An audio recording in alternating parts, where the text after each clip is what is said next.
বিসমিল্লাহির রহমানির রহিম। বাংলাদেশ আউটসোর্সিং কর্মচারী কল্যাণ পরিষদ কেন্দ্রীয় কমিটি কর্তৃক আজকের এই লাইভ অনুষ্ঠান আপনারা দেখছেন। আজকের এই লাইভ অনুষ্ঠান একটা বিশেষ উদ্দেশ্য নিয়ে করা হচ্ছে। আপনারা জানেন আমরা আমাদের সহকর্মী ভাই ও বোনেরা সামনে ঈদ উপলক্ষে তাদের বকেয়া বেতন সংক্রান্ত নানা জটিলতায় ভুগছেন। চাকরি সংক্রান্ত জটিলতা তো আছেই। আমরা ইতিমধ্যে যেটা প্রাধান্য দিয়েছি এই বেতন বকেয়ার বিষয়টা, যেহেতু আগামী সামনে ঈদ আছে, ঈদে একটা খরচ খরচার বিষয় আছে। তো এই উপলক্ষে আমরা আজকে কেন্দ্রীয় কমিটির পার্ট হিসাবে আমরা শ্রম কর্মসংস্থান মন্ত্রণালয়ে যোগাযোগ করি এবং সেখানে সশরীরে উপস্থিত হই, কথা বলি এবং তারপর পরবর্তীতে আমরা অর্থ মন্ত্রণালয়ে যাই এবং সেখানেও আমাদের যে কার্যক্রম সেটা পরিচালনা করি। সেখান থেকে আমরা অর্থ মন্ত্রণালয় থেকে এবং শ্রম কর্মসংস্থান মন্ত্রণালয় থেকে দুটা বিষয়ই নিশ্চিত হওয়ার চেষ্টা করেছি। ঈদের আগে আমাদের যারা সহকর্মীরা আছেন তারা যেন অন্তত পক্ষে আর্থিক ফ্যাসিলিটিটা নিশ্চিত করতে পারে।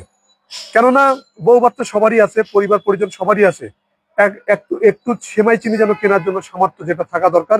আর এটা তো ভাই ভিক্ষার বিষয় না, এটা আমার ন্যায্য অধিকার, আমার পাওনা সরকার আমাকে দেবে, তাহলে এত গরমিশি কেন? তো ধন্যবাদ। এটা আজকের আপডেট যা ছিল তার মধ্যে অন্যতম। এ পর্যায়ে আমাদের সাংগঠনিক সম্পাদক, আমাদের ডিপিডিসির সম্মানিত সভাপতি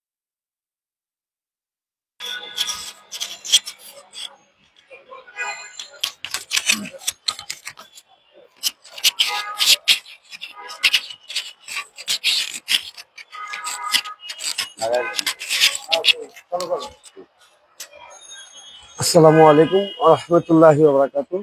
ধন্যবাদ ইয়াসিন ভাই। আমি কি বলবো,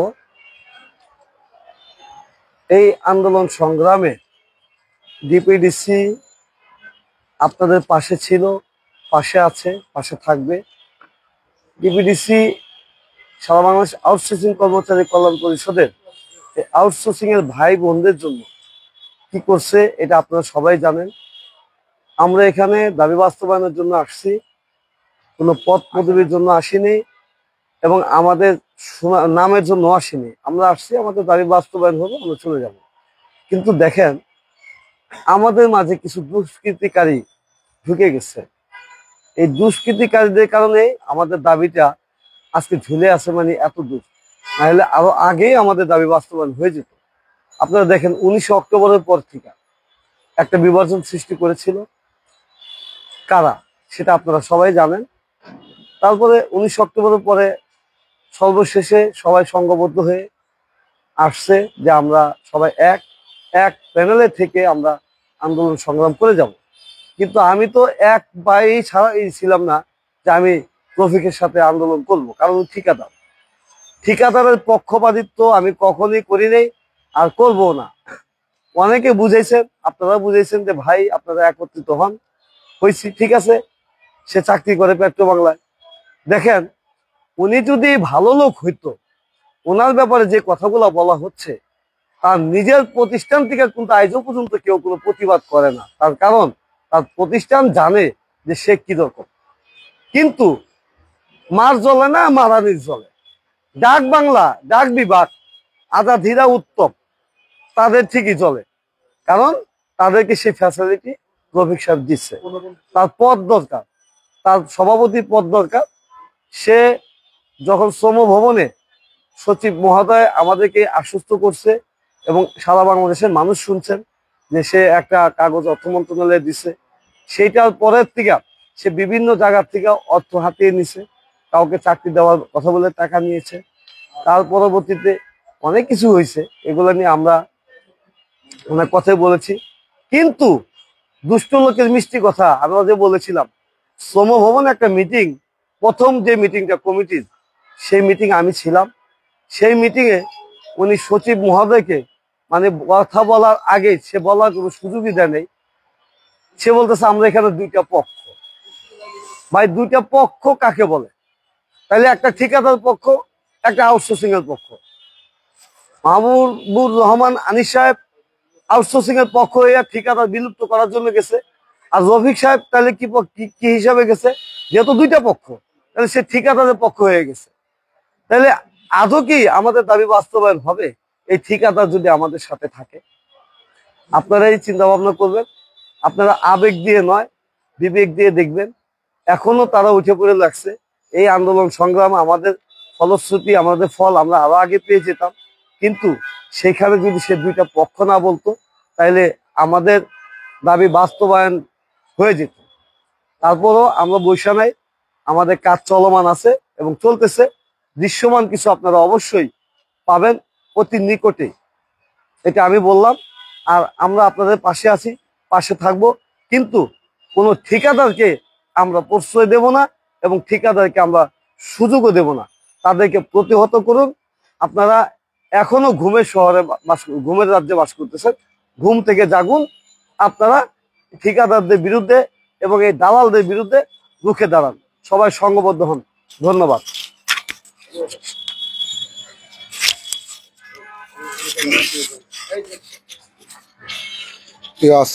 আসসালামু আলাইকুম।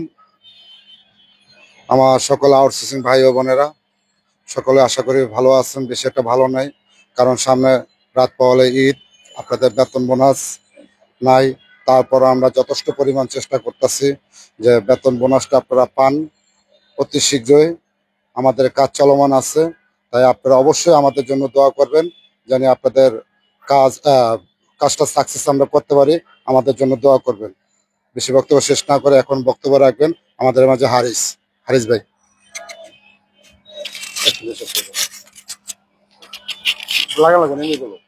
আসসালামু আলাইকুম। আমার সংগ্রামী আউটসোর্সিং ভাই বোনেরা, আপনারা অবগত আছেন যে আমরা দীর্ঘদিন লড়াই সংগ্রামের পর আজকে এখানে উপস্থিত হয়েছি। আমরা আমাদের কাজ যে পর্যন্ত এগিয়েছে, আমরা শুনলে সন্তুষ্ট হবেন, কিন্তু আমরা পুরোপুরি বলতে চাচ্ছি না।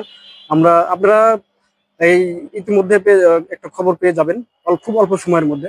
আমরা বেতন এবং বোনাস নিয়ে যে কাজগুলো চলছে সেগুলোর আপডেট পেয়ে যাবেন খুব অল্প সময়ের মধ্যে। আপনারা বিশ্বাস হারাবেন না। আপনারা সবাই আমাদের উপরে ভরসা রাখুন। আপনারা অতি শীঘ্রই আপনাদের ফলাফল পেয়ে যাবেন। ধন্যবাদ সবাইকে।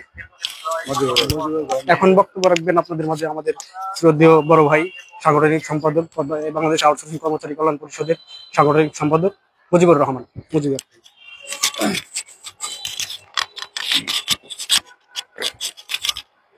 আসসালামু আলাইকুম। ধন্যবাদ কেন্দ্রীয় কমিটির সভাপতি, কেন্দ্রীয় প্রতিনিধি এবং কেন্দ্রীয় কমিটির যারা নেতৃবৃন্দ আছেন, সকলকে ধন্যবাদ জানিয়ে আমি সারা বাংলাদেশের অবহেলিত আউটসোর্সিং ভাই বোনদের কল্যাণে আমরা দীর্ঘ সময় ধরে কাজ করতেছি এবং করে যাচ্ছি সততা এবং নিষ্ঠার সহিত। আমরা আশাবাদী এই যে বাংলাদেশ আউটসোর্সিং কর্মচারী কল্যাণ পরিষদ 2018 সাল থেকে এখন পর্যন্ত আমরা একটা জায়গায় আছি যে ঠিকাদার প্রথা বিলুপ্ত করে আমরা আমাদের স্ব প্রতিষ্ঠানে বয়স শিথিল করার জন্য আমরা চাকরি নিশ্চয়তা পাই এবং চাকরি করে যেতে পারি সরকারি চাকরির বয়স সীমা শেষ না হওয়া পর্যন্ত। এই আন্দোলন লড়াই সংগ্রামী কিন্তু আমরা করে যাচ্ছি। আমরা আশাবাদী ইনশাআল্লাহ আমরা যে উদ্দেশ্য নিয়ে আমরা মাঠে নেমেছি সারা বাংলাদেশের অবহেলিত ভাই বোনদের জন্য, কল্যাণের জন্য, সকলের কল্যাণের জন্য। আমি একজন আউটসোর্সিং কর্মী, আমি চাই এই কৃতদাস প্রথা, গোলামী প্রথাটা যেন এই দেশ থেকে চিরতরে বিলুপ্ত হয়। এর লক্ষ্যে কিন্তু আমাদের কাজ করা। দেখেন সামনে একটা ঈদ, 2 দিন পরে একটা ঈদ। এই ঈদের মধ্যে আমাদের ভাই বোনেরা অনেকেই বেতন পাচ্ছেন না। এটা দুঃখে ভরাক্রান্ত হৃদয়ে আমরা বলতে হচ্ছে যে এই লোকগুলা বেতন না পেয়ে কিভাবে ঈদ কাটাবে, ঈদ করবে। এই কারণেই কিন্তু আজকে আমরা মন্ত্রণালয়ে যাওয়া। আমরা শ্রম মন্ত্রণালয় এবং অর্থ মন্ত্রণালয়ে আজকে গিয়েছি এবং আমরা বলে আসছি যে আগামীকাল বন্ধ, বৃহস্পতিবার একদিন অফিস আছে। এই বৃহস্পতিবারের মধ্যে যেন আমাদের সকল ভাই বোনদের বেতনটা নিশ্চিত দিয়ে দেওয়ার ব্যবস্থা করা হয়, সঠিকভাবে যেন আমরা ঈদটা যেন আমরা সুন্দরভাবে পালন করতে পারি। আর ইতিমধ্যে আমরা যে আমাদের যে বিরাট কাজটা, যে বিরাট সফলতাটি নিয়ে আমরা এতদিন লড়াই সংগ্রাম করে আসছি, যে আমাদের নীতিমালা পরিবর্তন করে আমাদেরকে 2018 নীতিমালা 8-3 ধারা যে আছে ধারাটা বহাল করার জন্য আমরা ইনশাআল্লাহ আজকে কথা বলে আসছি অর্থ মন্ত্রণালয়ের সচিব, অর্থ মন্ত্রণালয়ের উপদেষ্টা সহ আমরা সকলের কাছে আমরা আমাদের বিনীত আরজ জানিয়ে আসছি এবং ওনারা আমাদেরকে নিশ্চিত করেছেন আল্লাহর রহমতে আমরা আশাবাদী যে অতি শীঘ্রই আমরা একটা ভালো রেজাল্ট পাবো। আপনারা সবাই ধৈর্য সহকারে সকলে ভালো উদ্দেশ্যে ঐক্যবদ্ধ হয়ে থাকুন, যেন বাংলাদেশ আউটসোর্সিং কর্মচারী কল্যাণ পরিষদ এই সারা বাংলাদেশের অবহেলিত ভাই বোনদের কল্যাণে কাজ করে আমার দাবি, আপনার দাবি, সকলের দাবি বাস্তবায়ন করতে পারি। ধন্যবাদ এবং কৃতজ্ঞতা জানাচ্ছি যারা আমাদের লাইভটা দেখছেন। আশা করি আমরা সামনে আরো নতুন নতুন আপডেট দিব ইনশাল্লাহ, আর অতি শীঘ্রই আমরা আমাদের কাঙ্ক্ষিত লক্ষ্যে পৌঁছাবো। ধন্যবাদ সকলকে, সবাই ভালো থাকবেন। এখন আপনাদের সামনে কথা বলবেন বাংলাদেশ আউটসোর্সিং কর্মচারী কল্যাণ পরিষদ কেন্দ্রীয় কমিটির সুযোগ্য নেতৃত্ব, যার হাত ধরে বাংলাদেশ আউটসোর্সিং কর্মচারী কল্যাণ পরিষদ 2018 সাল থেকে অদ্যাবধি চলে আসছে, আমাদের বিপ্লবী সভাপতি মোহাম্মদ মাহবুব রহমান আনিস ভাই এখন আপনাদের সামনে কথা বলবেন।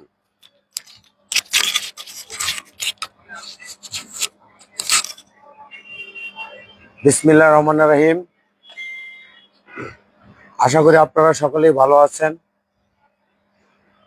এর মধ্যে আপনারা দেখেছেন আমাদের প্রাণপ্রিয় আমাদের সহযোদ্ধা কেন্দ্রীয় কমিটির নেতা ইয়াসিন হাওলাদার এবং মঞ্জু ব্যাপারী এবং ফারুক ব্যাপারী ভাই বা ডিপিডিসির সভাপতি এবং সাধারণ সম্পাদক মঞ্জু ব্যাপারী এবং আমাদের কেন্দ্রীয় কমিটির বাংলাদেশ আউটসোর্সিং কর্মচারী কল্যাণ পরিষদ কেন্দ্রীয় কমিটির দপ্তর সম্পাদক আমাদের হারিস মাহমুদ এবং আমাদের কেন্দ্রীয় কমিটির সাংগঠনিক সম্পাদক মুজিবুর রহমান ভাই, তারা সঠিক তথ্য এবং তুলে ধরার জন্য চেষ্টা করছেন। তাদেরকে আমি আমার পক্ষ থেকে তাদেরকে সকলকে ধন্যবাদ জানাচ্ছি। আসলে দেখেন, আমরা যে কাজ নিয়ে আমরা এগিয়ে যাচ্ছি, আপনাদেরও কষ্ট, আমারও কষ্ট। আপনারাও বেতন পাচ্ছেন না, আমরাও বেতন পাচ্ছি না। আমরাও যদি বেতন পেয়ে থাকি গত মাসের, কিন্তু সরকারের পক্ষ থেকে বলা হয়েছিল এই রানিং মাসের বেতন যেন আমরা পাই এবং আমরা সেই সাথে যেন আমরা এই বোনাসটাও পাই। কিন্তু খুবই দুঃখের বিষয়, আমরা সেই কাজগুলো এগিয়ে নিয়ে গেছি, কিন্তু এখনো পর্যন্ত সেটা আপডেট আমরা কতটুকু হয়েছে। সারা বাংলাদেশ থেকে ফোন আসে যে ভাই আমাদেরকে ঈদের আগে আমরা কি বোনাসটা পাবো কিনা, বেতনটা পাবো কিনা, বকেয়া বেতনটা। আসলে দেখেন, আমরা আমাদের চেষ্টার কোনো ত্রুটি রাখি নাই। যাই হোক, আমরা সবার কথা চিন্তা করে, সংগঠনের কথা চিন্তা করে, সারা বাংলাদেশে অবহেলিত মানুষের কথা চিন্তা করে আমরা অলরেডি আজকে আমরা মন্ত্রণালয়ে গেছি। সবার সাথে শ্রম সচিব, শ্রম উপদেষ্টা, তাদের সাথে দেখা, তাদের সাথে কথা বলা, এবং অলরেডি দেখছেন যে আজকে শ্রম উপদেষ্টা সাহেব সাখাওয়াত স্যার এবং তার সচিব মহোদয় স্যার আজকে প্রেস ব্রিফিং করছেন এবং 27 তারিখের মধ্যে যেন সকলের বেতন এবং বোনাস যেন পরিশোধ হয়, সেই কারণে তারা একটাই করছে, সেটাও আপনারা দেখছেন। আরেকটা বিষয়, আমরা আমাদের কাজটা যেখানে আটকে আছে আপনারা সকলেই জানেন, সেখানে হচ্ছে আমাদের অর্থ মন্ত্রণালয়।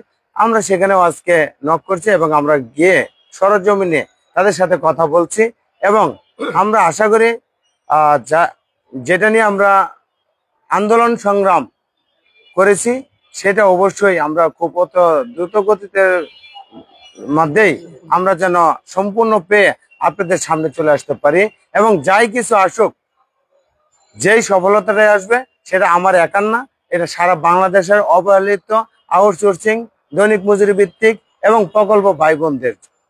তাই আপনারা সকলেই ভালো থাকবেন, সুস্থ থাকবেন এবং আমাদের যে কাঙ্ক্ষিত লক্ষ্য, সেই কাঙ্ক্ষিত লক্ষ্য যেন আমরা পৌঁছে যেতে পারি এবং আমাদের যে ধারাবাহিকতা, যে আন্দোলন, সেটা যেন আমাদের যদি কিনা আমাদের পক্ষে না আসে, তাহলে অবশ্যই আমরা সবাই প্রস্তুত নিয়ে থাকবো এবং আপনারাও প্রস্তুতি নিয়ে থাকবেন, যদি কিনা আমাদের এই ভাই বোনের রক্ত যেন ভিজা যেতে না পারে, শাকিলের রক্ত যেন ভিজা যেতে না পারে এবং যারা এখানে আহত হয়েছে এবং রাস্তায় ঘুমাইছে, মশার কামড় খেয়েছেন, তাদের এই কষ্ট যেন বৃথা না যায়। সেই কারণেই আমরা আমাদের যে দাবি, যেই নীতিমালা, সেটা যেন আমরা আমাদের পক্ষে যদি নিয়ে আসতে পারি, তাহলে আলহামদুলিল্লাহ আর যদি কিনা আমরা ঈদের আগে যেহেতু অফিস একটা দিন আছে, আমরা চেষ্টা করতেছি কিভাবে আমরা খুব দ্রুত গতিতে আনবো এবং আমরা যে বেতন এবং বোনাসটা যেন আপনাদের সামনে ঈদের আগে পাওয়া যায় সেই বিষয় নিয়ে আমরা কাজ করতেছি। সবাই দোয়া করবেন। যদি কিনা না পাওয়া যায় তাহলে আমাদের কপাল খারাপ, আপনার কপাল খারাপ, আমিও পাচ্ছি না, আপনারাও পাচ্ছেন না, তাই আমরা চেষ্টা করে যাচ্ছি। আরেকটা বিষয় যেটা হচ্ছে যে আমাদের খুলনার বেতন বকেয়া আছে, আলাউদ্দিন ভাই আমাকে ফোন দেয়, রবিউল ভাই আমাকে ফোন দেয় যে আমাদের রূপ ভাই, আব্দুর রূপ বাবু ভাই, নিজাপুর যে ফোনগুলি বলে যে ভাইয়া আমাদের বিষয়টা একটু দেখতেন, নাহলে আমাদের ঈদ করা যাবে না, এরকম সব জায়গা থেকে আসে। আমি সবার জন্যই আমি পাই টু পাই প্রত্যেকটা জায়গায় আমরা তাদের জন্য আমরা কথা বলে যাচ্ছি। এবং আপনারা জানেন আমার প্রায় অনেকগুলি প্রতিষ্ঠানে আমার যে বেতন বকেয়া রয়েছে এবং যাদের চাকরিচ্যুত করা হয়েছে তাদের বিষয়েও আমি কাজ করে যাচ্ছি। সবাই দোয়া করবেন আর এই কেন্দ্রীয় কমিটির পাশে থাকুন এবং আমাদেরকে সহযোগিতা করুন। আপনারা ভালো থাকবেন, সুস্থ থাকবেন। সকলের প্রতি রইল আমার সালাম। আসসালামু আলাইকুম।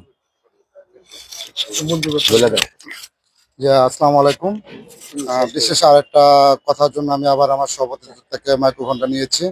আজকে কিন্তু মন্ত্রণালয়ে গেছে আমাদের সভাপতি সাহেব, এমনকি আমাদের বিদ্যুৎ মন্ত্রণালয় গেছে, যে আমাদের ডাইরেক্টর স্যারের সাথে কথাবার্তা বলছে। আমাদের যে বেতন বকেয়া যে ইটা ছিল, বেতন এবং কি বোনাসের জন্য গেছে। ইনশাল্লাহ আল্লাহ যদি রহমত করে আমরা বৃহস্পতিবারের ভিতরে চেষ্টা আছি যেন আমরা বোনাসটা এবং বেতনটা যিনি পাই সেই ধরনের কাজ চেষ্টা করছে।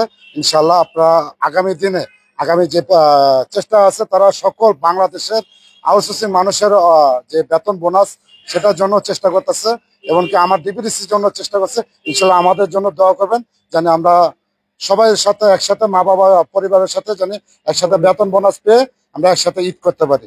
যে আমাদের জন্য দোয়া করবেন। আসসালামু আলাইকুম, সকালে ভালো থাকবেন।